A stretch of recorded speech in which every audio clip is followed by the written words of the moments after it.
Hi, my name's Shane over here at the Orchard Park location.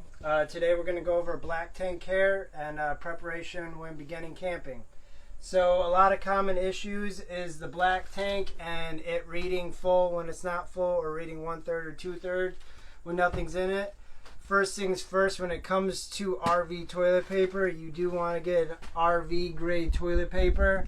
And when putting it into your toilet, you don't want to ball it up a few squares at a time. That way it can break down in the tank with the water. That's the RV toilet paper. Now, if you're having issues with your black tank reading, you could buy this at any RV store. It's a flexible tank wand. You connect this to your hose and you run the hose straight into your coach.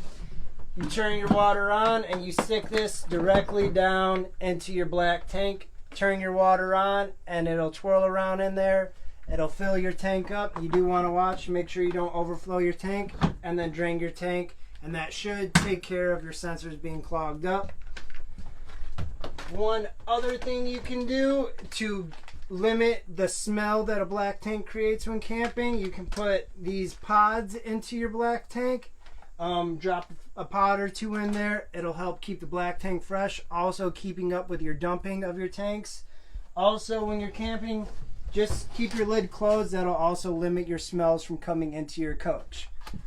Another way you can help prevent your smells is every black tank is vented up through the roof. You could get one of these at one of our parts stores or online. It's just a different vent cap. It's a 360 siphon. It actually siphons all of the smelly air up through your vent pipe, and it vents it out more than the common one. That's just about it. If you have any questions, feel free to come on down to our Orchard Park location, where our parts staff will be here to help you out. Have a nice day.